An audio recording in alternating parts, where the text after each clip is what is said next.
Hello and welcome to this, the Crypto Club and Digital Assets Weekly Catch-Up on Zoom. It is Sunday the 21st of May 2023, and this week we are going to be talking about whatever we end up talking about. These sessions are open to beginners and novices, experts, intermediaries, everything in between. So the conversation actually goes down whichever route the audience wants. If you want to come along to a future session, we hold these every Sunday evening, 7 p.m. till 8 p.m. UK time. You'll find a link in the comments below. Some weeks we talk about cryptocurrencies, crypto assets, DeFi, NFTs, ICOs, STOs, TGEs, any other three-letter acronym really. Then you've got the metaverse, then you've got the impact of AI. So usually a really good fun session. So if you enjoy this, don't forget to click on the subscribe, like, make comments, but even better, as I say, come and join us at a future session. Anyway, without any further delay, let's see who's going to come and join us today. Hey, Raj. Hello, Mr. Gary. How are you? Hey, I am good, thank you. How are you today? Yes, last time I missed your virtual meetup because it was too much. I think I was occupied in some events, social events, so I missed the your call and all these things. Recently, I got good. And then I was going to say, it's late in the day for you as well, isn't it? It's approaching midnight. Yeah, it's the midnight. It's approaching the midnight. 11:35 is going on here. So last time I saw your video on YouTube. That's a remind me. I missed this call. Yeah. You were going to ask something when I interrupted. Yes. Basically, recently I've got one news. Australian Stock Exchange refused to implement on blockchain. So I want to understand what is going on. This government is showing very, you can say very progressive rules and agencies. There are institutions to adopt this technology, and some are you can say disowning and afraiding to adopt these tech. So what's going on their minds and these institutions' minds? So what I'm seeing is that many companies and organizations have been looking at blockchains simply to explore it and to understand it. And so they've been running pilots, proof of concepts, this kind of thing, to see whether the technology actually suits what they're looking to achieve. And in some cases it does, some cases it doesn't. With the Australian Stock Exchange, I know they were running quite a long pilot. I've not been closely involved in it, but I thought that they cancelled it because they found it simply wasn't generating the benefits that they were hoping it would do. But I've not looked closely enough at it to be certain of that. I'd have to go away and research. But with many projects, it does seem to be that they try them for a while and then they just don't achieve what they were hoping to. And that's quite often because they've misunderstood what the purpose is of blockchain in the first place. And so when you hear things like, oh, well, it's super secure, we'll use it within our organization. As soon as you try and use blockchain within a single organization, you're defeating the point straight away. So, hey, sorry, Sue, just been joined by Elena and JT as well. Hey, folks, and Sebastian as well. Hello. Hello. Lots of people suddenly joining. Hey, JT. Rajesh and I were just talking about the adoption or not of blockchain in organizations. And I was showing how it is that my experience is that a number of companies have been trying it and then realize it just doesn't meet what it is that they're looking to achieve. And there's a bigger blocker to entry points to all of that because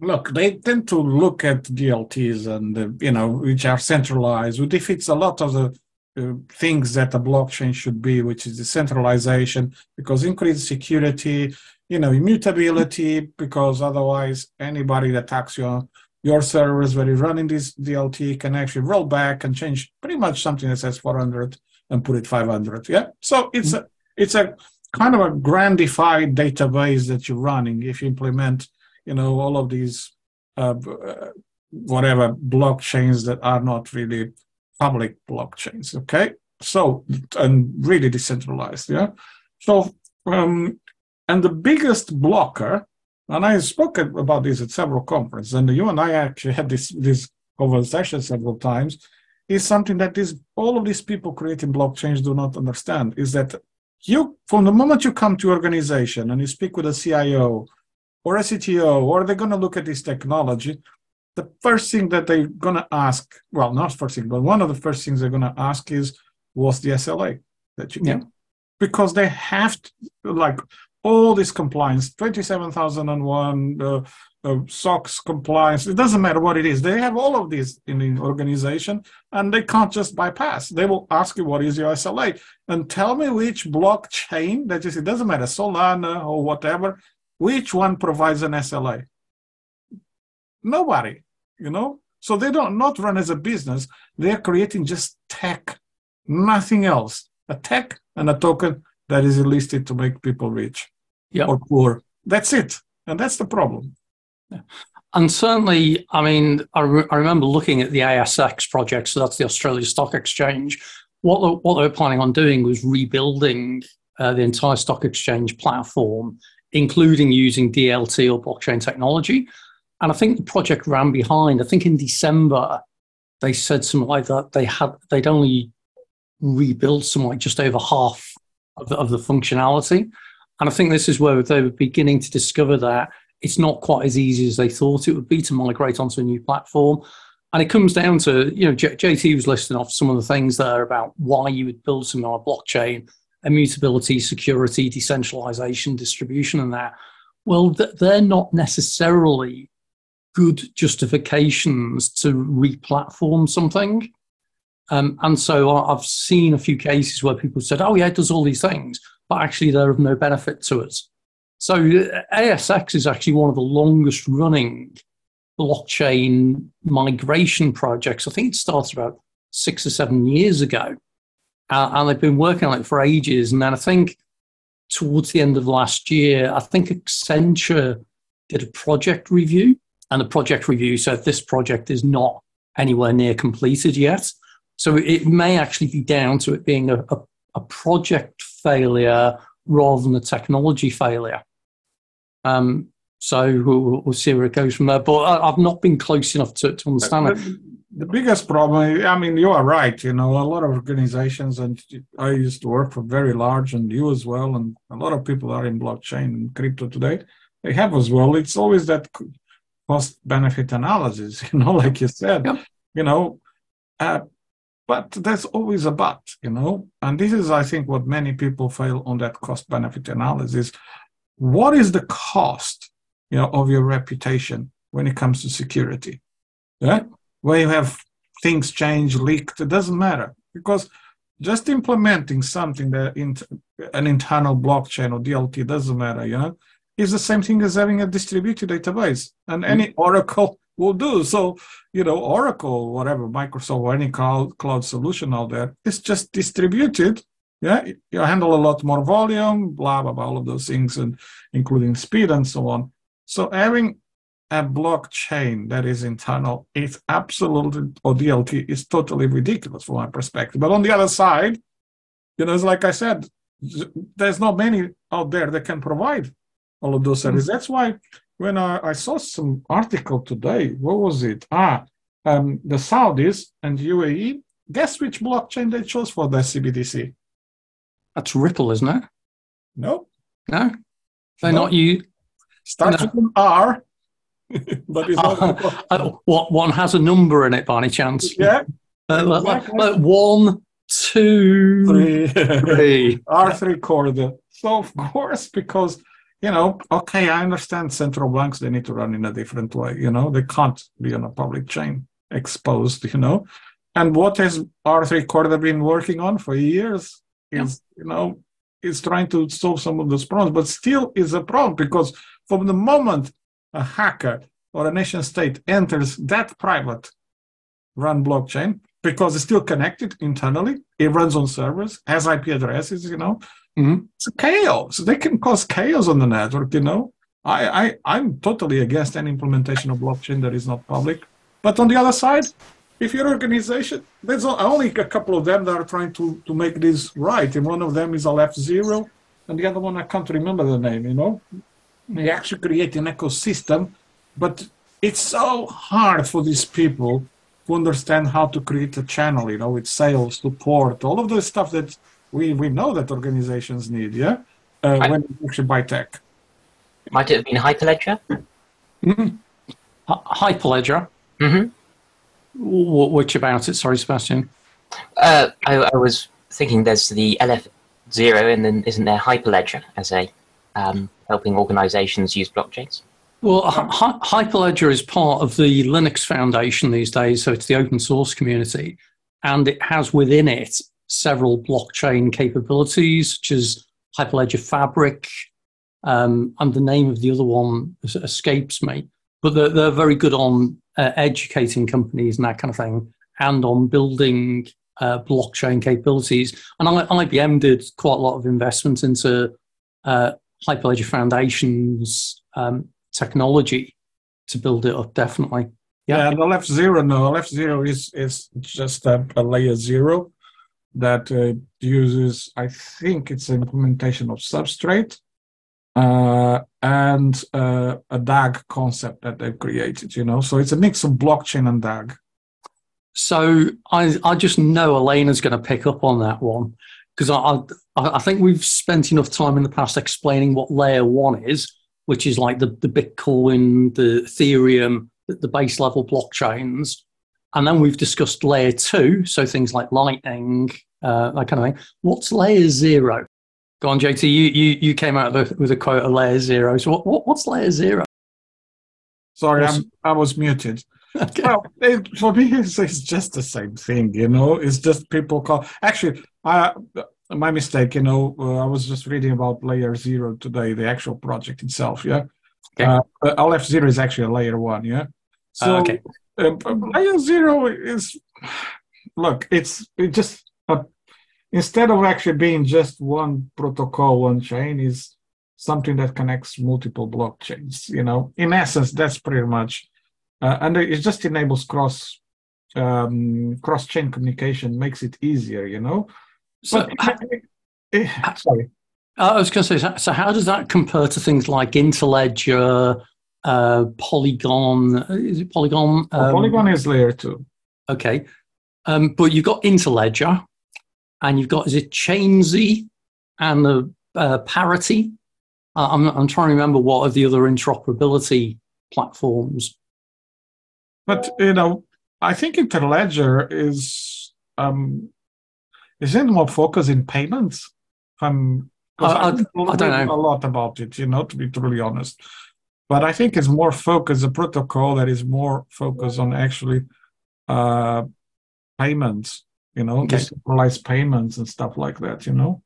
So payments, the other interesting thing there is around, for those who follow the payments world, you've got an international standard in payments messaging called ISO 20022, which is kind of quite funny because I keep hearing people describing it as ISO 2022 and ISO 20002 and everything. It's 20022, and that's a messaging standard. Which, interestingly, there's about 5 blockchain cryptocurrencies that are considered ISO 20022 compliant. So XRP, XML, IOTA, I can't remember the other 2 now.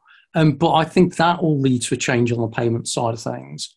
But it was interesting, JT, you mentioned about Saudi Arabia before, because they were involved in Project Aber a while ago, which is ABER, not the Swedish, not the Swedish pop band. And Aber, Fernando. yeah, but Project Aber was about payments into country settlements between countries, country banks. So it included Saudi Arabia and various members of the UAE. So I think Dubai, Qatar, I'm trying to remember the other ones now. But that was interesting because they did a really good write-up on using cryptocurrency-enabled payments infrastructure for inter-country banking settlements. So I think, again, our 3 were involved in that. But then, as I keep explaining to people, any of these projects have typically got multi-vendor participation. So you'll see R3 utilizing Corda. You'll see Hyperledger, which we mentioned, utilizing Fabric. We'll see Ripple with RippleNet using their platform. And I think typically any big project is looking at multiple protocols, multiple platforms. And so the very fact that they're involved in several of these, it's just like the CBDCs at the moment. You know, everyone's saying, Ripple are involved in various CBDC projects. Well, yes, they are, but so are other providers as well. So see where that goes. So anyone got any other interesting news apart from the Tornado Cash DAO hack, which I think was in the last 24 hours, I think. Well, everyone's gone silent now. Not really. If you wish, I can tell you I had an interesting Zoom meeting this week. Yeah? Yeah. I don't know, maybe it happens to you every week. It happened to me for the first time. I was approached by a new guest to the Irish blockchain Zoom meeting and asked if I wanted to attend their Zoom meeting about blockchain. Oh, okay. Earning money on blockchain and stuff. So yeah, that was interesting. Okay. And the highlight probably was that the host was really a really good speaker. I wish I had his public speaking skills. Okay. And what he was telling to the almost 200 participants was that it's so easy to earn money on blockchain by measuring your everyday activity like shopping, steps, physical exercise. Okay. On blockchain. So on blockchain. And then the next moment, I don't know how the transition happened. I mentioned earlier, he was a really good speaker. The new information was you have to buy subscription and you have to bring new members. Okay. So the cost of subscription ranged from so many couple of dozens of dollars to thousands of dollars. And then every time you bring in a new member, you earn 70% commission. That's called Ponzi. Yep. Well, hold on. Hold on. I was going to say that. I found their website on the internet, and the presentation slides are publicly available. I don't know if I can, share the link here. Yeah, we'll stick it in the chat, and I'll have a look. Yeah, into the chat. So yeah. No, I was going to finish my amazing story by saying that one of the users renamed themselves into "This is a Ponzi scheme," and I laughed. It was so funny, so sad. This user disappeared very quickly from the Zoom meeting. So just give me 1 second. Yeah. It is very sad that there are a lot of these things where the way to make money is it's a little bit like the old joke about I've published a book on how to make £1 million in publishing, and all you have to do is buy the book, and all the book says when you get the book is it says publish a book. So it's interesting. Typical, isn't it? I mean, it's been happened for dozens and dozens of years. All of these marketing scams. And then about 6 minutes after the meeting finished, this person who invited me sent me a message, and it was an amazing presentation. I'm so excited to hear what you liked about it. And so, well, this person was very nice to me, so I just replied that I was not interested because I'm not interested. But, okay. Yeah, that was my experience with blockchain. Excellent. And free money on blockchain. So I just checked that link out, and straight away my web security software has said, "This is a risky site. Do not go there," which is great. Maybe you shouldn't. Yeah, I'll check that on a sanitized version. But that's great, and it's nice that you're awake enough to spot these things. But you do get this of people. I get it a lot on Telegram and on WhatsApp and that, where I get approached, and I find it so funny as well because I get it's a fairly standard sequence where you get the hi, it's a complete stranger that you don't know, hi, because I'm bored or whatever, and then they say, oh, I'm in one of the groups you're in. Okay, which one? Because when I actually check, it doesn't show we're in any common groups. Oh, okay, where are you from? And they try and engage and this kind of thing. And then they invariably ask me if I know anything about crypto. And I always start off by saying, oh, isn't that a bit of a scary, risky thing? And then before you know it, they're trying to sell me an investment scheme that you can't lose at.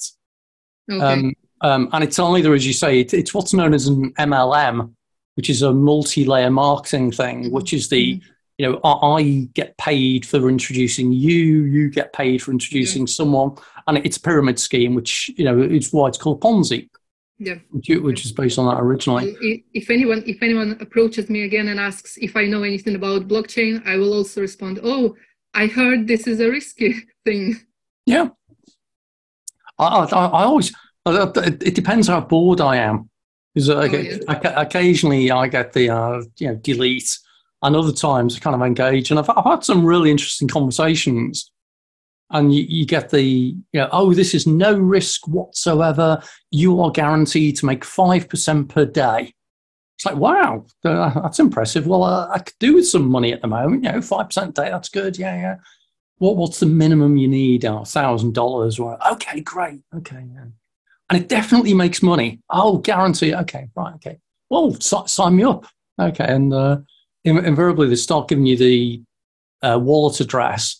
And then they say, well, actually, I haven't got any money at the moment. But if this is guaranteed, can you just lend it to me a few days and I'll earn the money on it and then I'll pay you back? And they go, no. You go, well, why not? It's so safe. So anyway, it goes from there. So, and by that time, I've usually added their wallet address to a blacklist site as well. So, but this is brilliant to ask to lend the money if it's guaranteed. So the next time, I'll also do that. I've done it so many times. It's invariably you go for the, oh, this sounds risky to me, and they say, oh no, it's absolutely certain, absolutely safe. Oh, that's a relief, and how much money can I make? Oh, you can make 5%. Okay, right. And it's definitely safe. And they underline it. Okay, great. Yeah. Well, I'm going to have to trust you on this, aren't I? Yeah, and I trust you. Yeah. Oh, so we both trust each other. Great. Okay. So can you just lend me the money? Usually you don't hear from them again. Anyway, that's a bit of an aside. So thank you for not quite sharing that. And it's good to know that there are these things around. And this is why I like running groups like this and that, where you can at least share some things and watch out for things to worry about as well. Anything that asks for your wallet address or, completely safe, guaranteed X%, it just doesn't work that way usually. So, but presumably that's only the first entry point because your wallet address is public. Well, the wallet address is public. The fact you're connected to it is not. So, I see. And this is, again, it's an interesting point. Elena raised this months ago about what some people have done with NFTs is they've created an avatar that they use on their social media. And the avatar relates to an NFT, which relates to a wallet address. because you can track back and you can see what the originating wallet of an NFT is. So that means it's relatively easy at times, if you're not careful, for people to find out one of your wallet addresses, because most people have got multiple wallets, just by looking at your avatar. So that's quite a risky one. So if people have got NFTs and avatars, there's something to watch out for. Be careful of that. Well, I don't know, JT, you're usually quite good with the news on the street. Anything exciting happening? Yeah, this week was Ledger, and today Metamask, isn't it? Actually, good point. Yeah. So Ledger, it was interesting. Ledger did an interesting thing, that they've announced a new facility which is to back up and recover your private keys, which sounds reasonably enough, but the way they did it, that they hit a massive amount of backlash in public, and I don't think they handled it brilliantly, because all of a sudden people are saying, well, does this mean if I've got a Ledger, so one of these encrypted USB sticks, that Ledger can actually access my private keys, which wasn't what they meant. What they meant was if you consented to something, then they could do a backup of that. And yeah, it kind of all went a bit downhill from that. Well, it goes, if they have the firmware updated, that means that the function is there. Yeah. Either you permit or not. We don't know what they build. Did they build a backdoor that if a government contacts them, they can activate that for you? We don't know. We have to trust them. But just the fact that the function is there for you to authorize opens a series of, possible attack vectors for hackers. They know there's something there that allows to extract the seed and private key, I mean, it's just stupidity. It's not, actually, it is not anymore cold storage wallet. It just isn't, Well, it was interesting. Again, people who've been through the experience of why you need good PR people to manage disaster type scenarios really well. Ledger was probably a good example of how they probably mismanaged the message, because with good intent, they responded to somebody who said, but surely, have you got it written into the firmware that you can extract the data?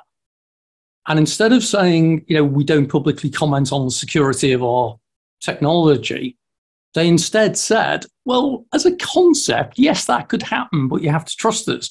And that's where, as soon as you say something like that, everyone went, what? Typical. And when somebody says, trust us, it was one of those things. It was a comment that they clearly made with good intention, but it's something that you can see the PR people holding their head and saying, never talk about details of your security and never admit to the potential that something could be compromised, because as soon as you do that, as much as it's good you're being open and honest, you just expose. So for those who don't know, what Ledger were offering was the ability that you could have a sharded copy of your private key, and the shard was split into 3 pieces, which went off to 3 different companies. It went to CoinCover in the UK, who are a crypto custody firm with some insurance connections as well, and I know the team from that. It also went to an escrow agency in the US, and I've forgotten the third company it went to.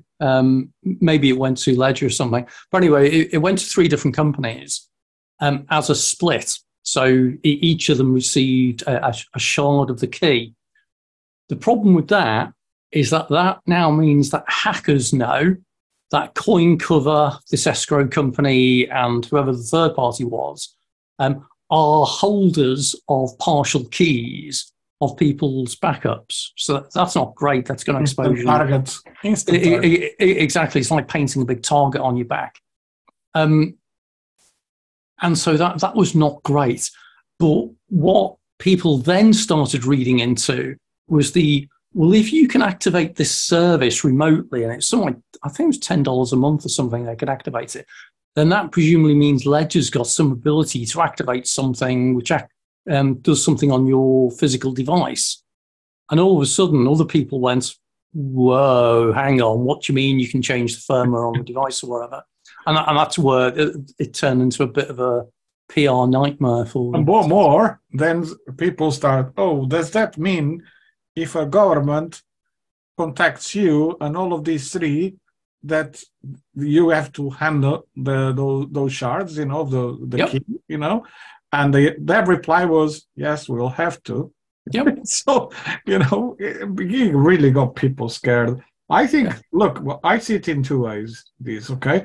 Either it was a very, very poor product decision, okay?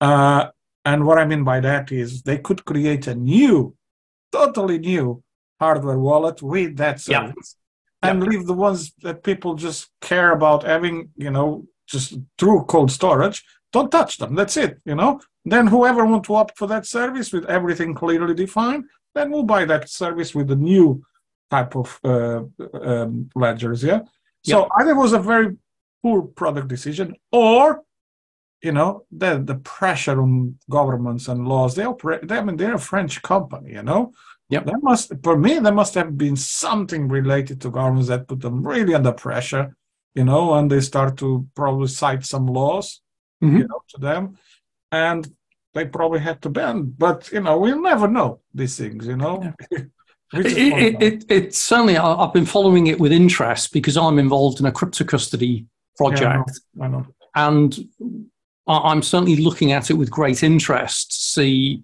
what statements they're making and what they should and shouldn't be saying or doing. Because again, law enforcement, there are ways of phrasing your response to say that you comply with any, within your best of your technical abilities to respond and reply to cooperate with law enforcement agencies without actually saying we even have the keys to hand over. Whereas I think what they said was that if they were subpoenaed or whatever, then they would hand them over. So that's kind of a failing on their part to even have a capability where they've got something to hand over. So I'm kind of happy in a way that the project I'm working on, that particular company doesn't actually hold any of the keys itself, so it wouldn't have anything to hand over. So an interesting one. So was that in the news? Metamask, where they said basically on the new terms and conditions, that they have the ability to freeze your money in your Metamask if for tax purposes. So if the taxman comes, means any government really, they will freeze. Now, if they did an update on Metamask as well to enable them to do that, it means not only they can freeze, they can actually, if they can freeze, they can actually take your crypto away, which means another massive security issue, because hackers are pretty sure now looking at all possible vectors, in trying to enable that.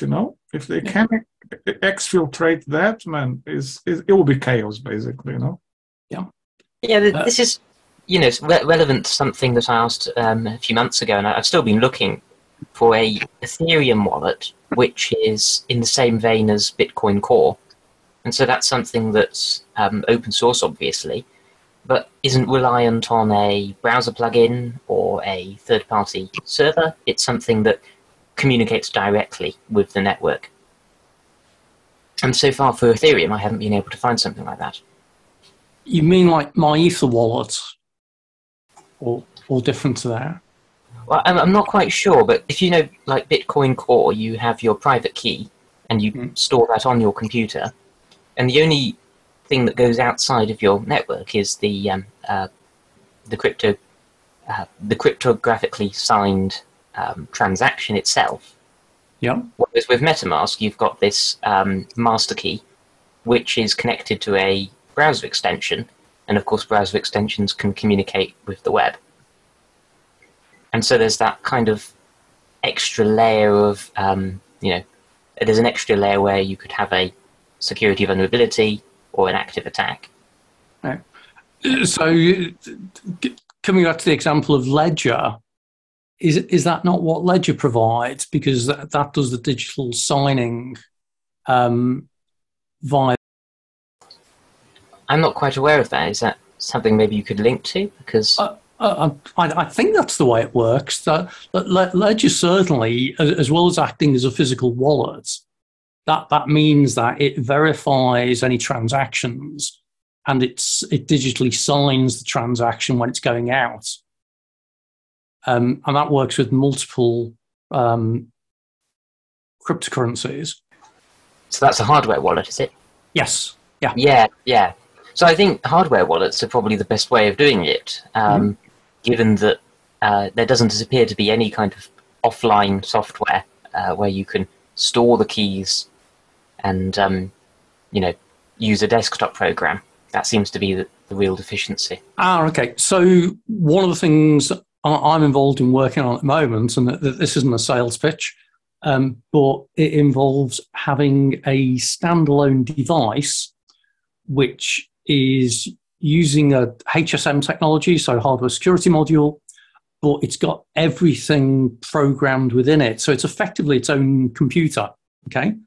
And it only gets activated when you plug it into a device such as a desktop or a mobile phone. So effectively, you've got this standalone device, which is completely offline until you want to do a transaction.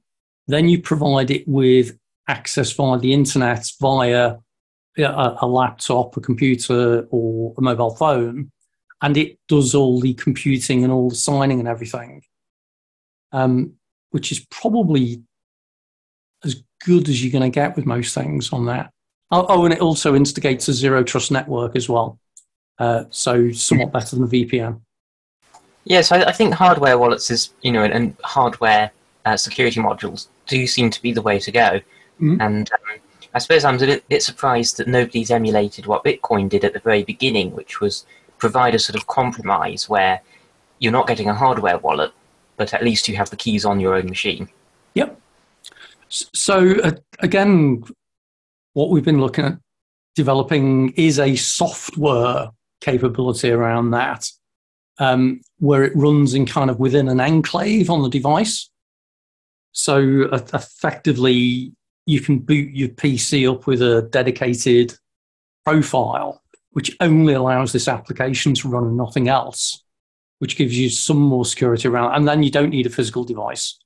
But the way we're doing it at the moment is that you do need a physical device as well, because you actually find having a hardware root of trust just provides that extra bit of security that if someone somehow managed to clone your machine and run it off a different device and all that kind of thing, if they've not got a physical device. I'm hoping we can release some more info on that soon, actually.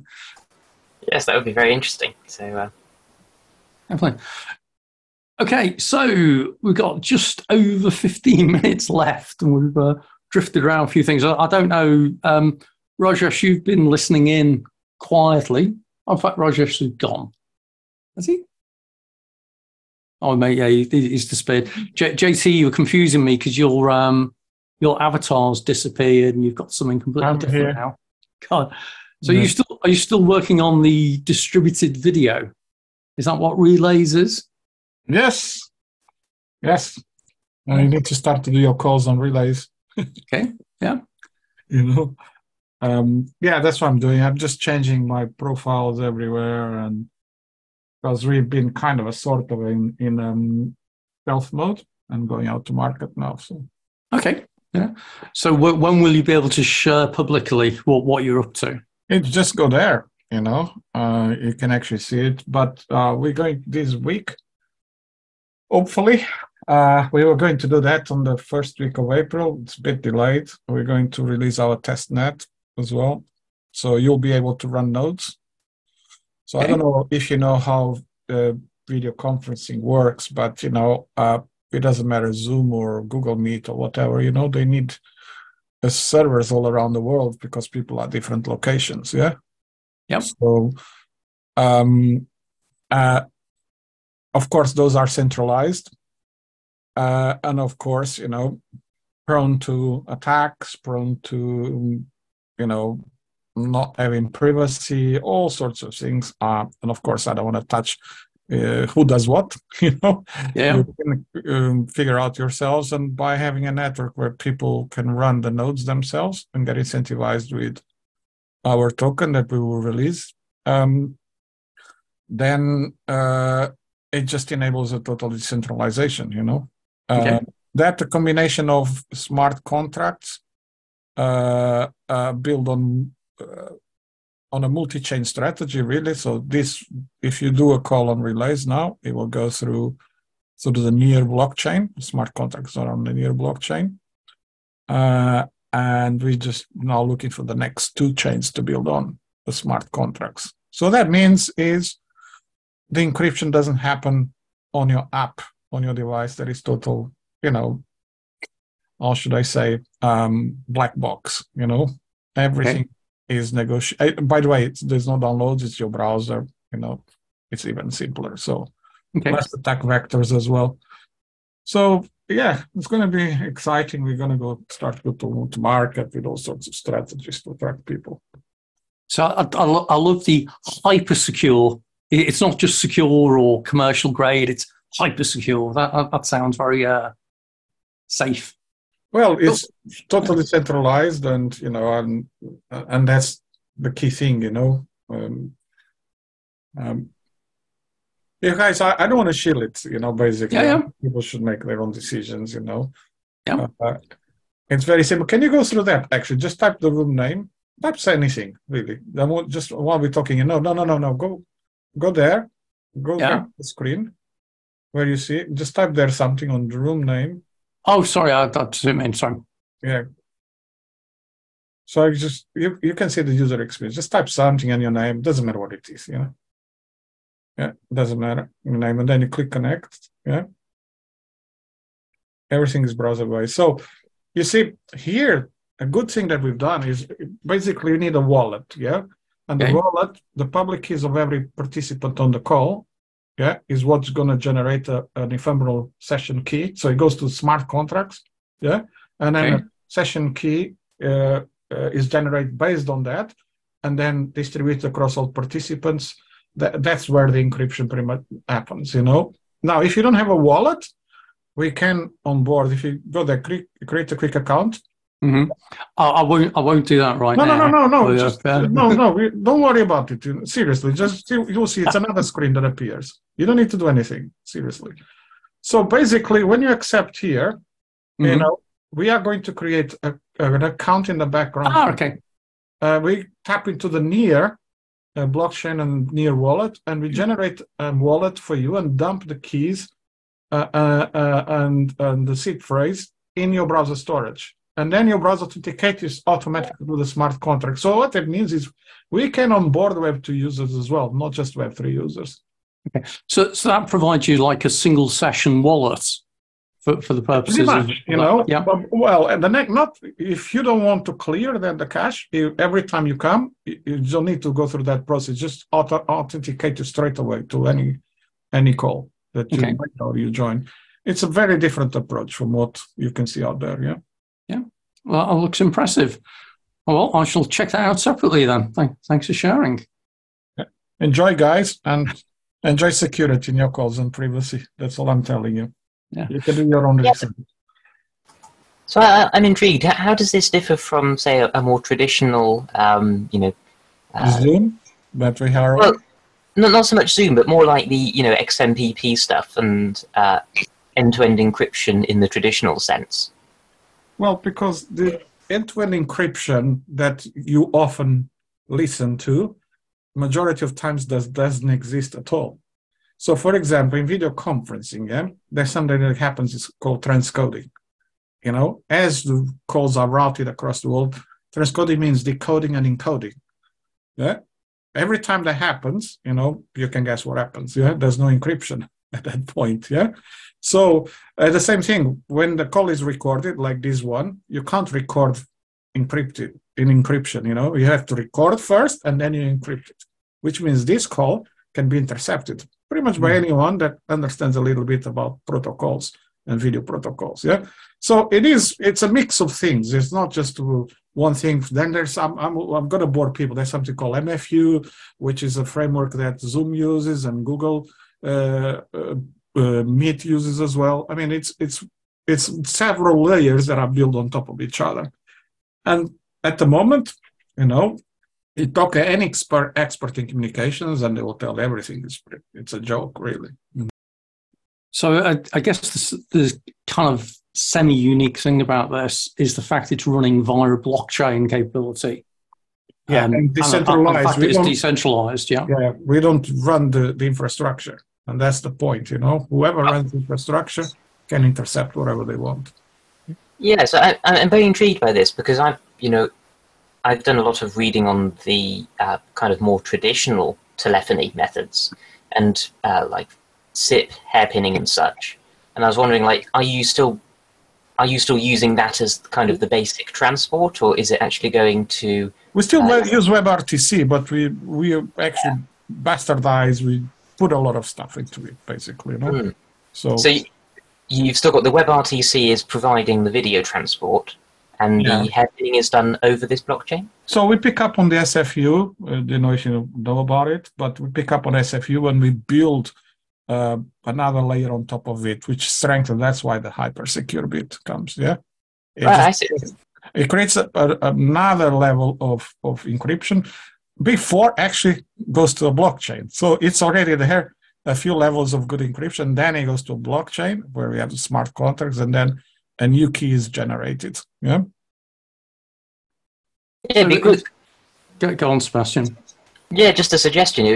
A kind of diagram would be a good addition to the website, I think, and then it would be like you could see visually where the data was going to. Yeah, sure. I mean, thank you. We got that feedback. We actually have our graphics designer creating a series of graphs about. It makes it simpler, and the video explainer as well. Yes, absolutely valid points. Yeah, it's funny how people like diagrams more than words because they like pictures. Well, it depends. I'm a pictures guy, but I know many people when I look at diagrams, I just get it. There are other people need to read, Yeah. That's why it's worth reading the research by Albert Morabian from a number of years ago. About that? Sorry? About these people that are visual and people are... Yeah, because he actually did some research, and it's quite funny because people don't realize the quoting his research when everyone talks about how you've got visual, you've got words, so you've got visual, you've got spoken, and you've got kinesthetic and that. And it's quite funny, Albert Morabian actually did the research behind that years ago, and most people misquote what he meant, which is actually, it's not about whether you're visual or auditory or kinesthetic. It's about being congruent. So the obvious one being, if someone says to me, "Are you having a good time, Gary?" I go, "Yeah." Then there's a lack of congruence, kind of thing. That's because you're a boring guy. Yeah. But listen, one of the things I want to say is that we just want to make it clear, that what we are doing is not just a video conferencing, okay? It's actually a communications protocol. That means video, messaging, Discord, you name it, gonna decentralize anything that is video, audio, and text, in terms of communications, Yeah. Have you thought of collaborating with the Matrix protocol, which is, prominently in use by the French government? Matrix.org, yeah. So actually, we run internally our own Matrix server. So all right, within our tech team, yeah, we use Element, which is also open source, and Matrix.org. So if you guys want to run your own messenger within your own teams, Matrix.org and Element is quite good. So people just download the Element app, yeah, and configure the URL for your Matrix server that you run, whatever servers you have internally. So we use it, yeah, internally, just only, yeah. But it's not decentralized. There's so many things into it that doesn't exist. So it's just a good thing to have within your teams, yeah. Yeah, it might be worth looking into collaborating with them because they were experimenting last year with decentralized video communication. They were doing it via they weren't doing it via blockchains. They were doing it with, traditional peer-to-peer connections.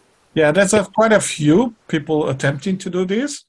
Yeah, but they just fail because the concept, the approach they are doing it's not good, and a lot of times, they don't have security experts in the team. Yeah, we have. Yeah, we understand how things are hacked. We understand how governments look into it. We understand how the big tech giants. It doesn't matter, So what they leave is quite a lot of gaps on what they are doing. So there's plenty of attack vectors in a lot of those. So, yeah, interesting what you said, but I don't think we're going to collaborate with anyone because we look at all their concepts. Yeah, of course, some of them. I don't say some of them are bad. It's just there are ways to actually intercept their communications, okay? And if anyone wants some further reading, I've just been reading the book Pegasus, which totally destroys a whole load of stuff as well. So, that's a totally different story, from what's it called? NSO group. Yeah. All I'll say is it's a 317-page book. I received it on Thursday, and I finished it this morning. I've been gorging on it. It's horrifying. It was Macron that was on the list of politicians being monitored, isn't it? It's astonishing. Yeah, fascinating stuff. By who is this book again, please? What Pegasus? Pegasus. Yeah, just be careful if you type it into any search engines. It's actually about a piece of software that was developed, as JT says, by an Israeli company called NSO, who developed a capability that effectively could turn pretty much any mobile phone into a listening device, a tracking device, a monitoring type thing. So if you ever get like an SMS message and it says, oh, click here to get free entry to blah, blah, blah, blah, and it was install some malware and that. But it was, in theory, used by governments to target terrorists and bad people, but appears to have also been used for targeting journalists, lawyers, and all sorts of other things. They made it even easier because before, the latest version actually, before this latest version, they would call just one missed call on your WhatsApp and they were inside your phone and they could just install any monitoring device, copy all your photos, all your documents, listen to your conversation on. The latest version, you just need to type the phone numbers of the people you want to monitor. It's a zero click, basically. Mm-hmm. You don't need to do anything. The user doesn't need to do anything. They just type your phone number and that's it. They are inside your phone. They will just install whatever they want, and I'm like, oh my gosh, this is a totally different level. I'm talking really massive state surveillance, Now, this takes us to a different conversation. Who enabled those backdoors in the software? In Apple, in Microsoft, in Google, and Facebook's. Who enabled all of those? Yeah, are those backdoors permanent in all of those American companies? That's a totally different discussion. I was going to say I'm going to get us back on topic here because exactly. Because I get excited about security. Yeah. I find the whole space fascinating, and that's where it's interesting, JT, where you're talking about your solution being blockchain enabled and distributed and decentralized, and that because that's definitely an on-topic area, which also isn't going to result in me getting knocks on the door early in the morning. Eventually. Eventually, yeah, absolutely. Right, we've only got a couple of minutes left. I was going to quickly ask if anyone's got any immediate things that they need to say, share, or whatever, apart from the latest missive in the Ripple versus SEC case, which, if anyone's following that, the SEC and Ripple jointly wrote a letter to the judge asking for a delay on the release of some documents until June 14th. So that might put that decision back a few weeks. They just don't want, it's reaching summer and the markets are not going to react, very much. So they're just waiting until summer, I think. Yeah, I think our tradition of verbal cases in court make for more entertainment, but Certainly, the delay might be prudent. Yeah, it's what doesn't get into court, which is usually the interesting stuff. Definitely. So, okay, folks, if there is nothing else to add as we are getting towards our 8 o'clock cutoff, I'll wish everyone well. Hope everyone's found that of interest and a little bit different. It was a very interesting week, actually. Yeah, it's certainly in the world of crypto land, it's never boring. So, folks, have a great day. Thanks for coming along. Hope to see you again. If people are on YouTube, click like, subscribe, blah, blah, blah, blah. Have a great one, folks. Thanks, guys. Thanks. Bye now. Bye. Thank you. Bye-bye. Thank you.